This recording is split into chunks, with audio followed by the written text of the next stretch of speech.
단전호흡이란 단전으로 하는 호흡을 말합니다. 그런데 복식 호흡을 하면서 그것을 단전호흡이라고 하는 사람들이 많습니다. 복식 호흡은 배로 하는 호흡이고 단전으로 호흡을 해야 단전호흡인데 말입니다. 단전은 우리 하복부 중앙에 위치하지만 단전이 열리지 않은 사람은 그것을 느끼지 못합니다. 그러므로 단전호흡을 하려면 먼저 단전이 열려져야 합니다.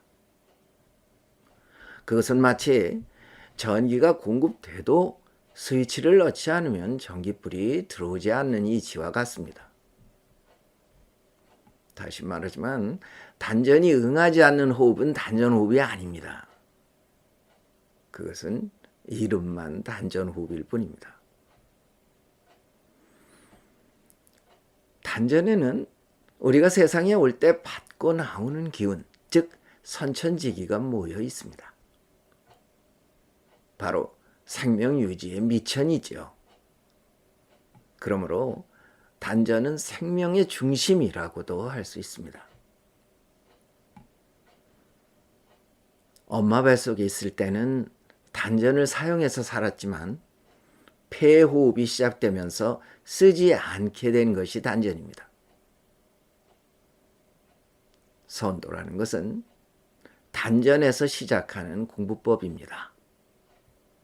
그러므로 선도를 닦자면 먼저 단전을 알아채고 활성화시켜야 합니다. 단전이 살아나야 기운을 운용할 수 있기 때문입니다.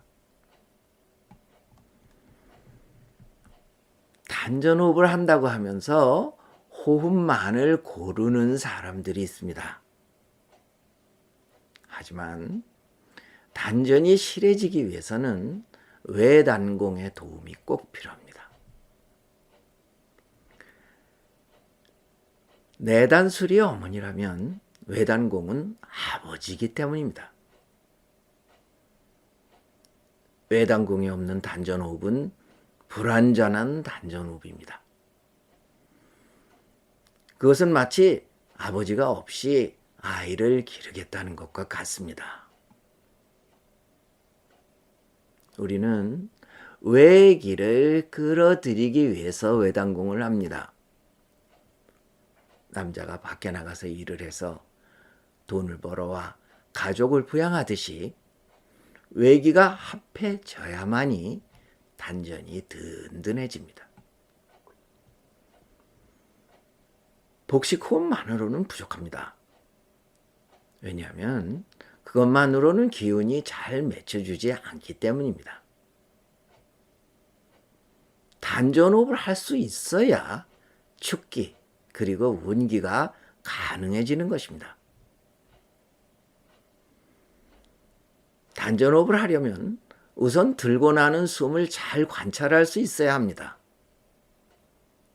호흡을 모르고는 단전호흡은커녕 복식호흡도 어렵습니다. 관찰하는 법은 그리 어렵지 않습니다. 긴장을 풀고 그냥 지켜보기만 하면 되는 것이기 때문입니다. 일단 호흡이 관찰이 되고 나면 내 호흡이 얼마나 깊게 맺히는지 호흡을 따라다녀 봅니다. 호흡이 아랫배까지 깊이 이루고 있다면 당신의 건강은 양호한 것입니다. 다음에는 배가 일어나고 꺼지는 것을 알아차립니다. 그때 호흡을 무리하게 길게 하거나 호흡을 참으면 건강에는 해롭습니다. 부작용이 싫다면 힘을 써서 배를 부풀리고 꺼지게 해서는 안 됩니다. 숨은 저절로 쉬어지는 것이고 그것을 위해서 억지로 힘을 쓸 필요는 없습니다. 자연스럽게 복식 호흡이 숙달되면 단전호흡도 무난해집니다.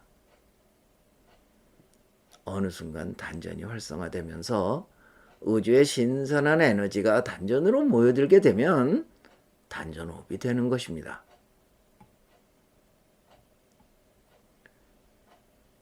외단공의 힘으로 단전을 알아채고 활성화해야 된다고 말씀드렸었습니다. 외단공이 없이 단전을 모르고 단전호흡을 한다는 것은 밑빠진 독에 물을 붓는 것과 같습니다. 단전은 에너지를 길러주는 밭과 같습니다. 농사를 지을 때 물을 주어가며 정성으로 가꾸듯이 단전도 정성을 쏟아야 됩니다. 단전호흡이 되면 쓸데없는 근심 걱정을 하지 않게 됩니다. 외롭거나 우울하거나 헛개비 같은 잡생각들에 시달리지 않게도 됩니다. 만성병이 사라지고 면역력이 크게 증강됩니다. 피곤하다든지 소화불량이 온다든지 감기가 오면 즉각 단전으로부터 에너지가 발동됩니다. 그리고 또 하나의 이점은 따로 노력하지 않아도 의식이 밝아집니다. 남자나 여자나 배짱이 좋아지기 때문에 사소한 것에 마음을 쓰지 않고 살게 됩니다. 여태까지 마음을 뺏기고 있었던 무가치한 것들을 무시하게 됩니다. 미신에 관심을 끊게 되고 맹신에서 벗어납니다. 그렇게 되고 나면 마음자리에 오로지 본성만 남습니다. 선도에서는 그것을 밝아졌다고 하고 불도에서는 그것을 견성 혹은 깨달음이라고 합니다. 날마다 좋은 날입니다. 꼭 성통공안하시기 바랍니다. 지금까지 민정함이었습니다.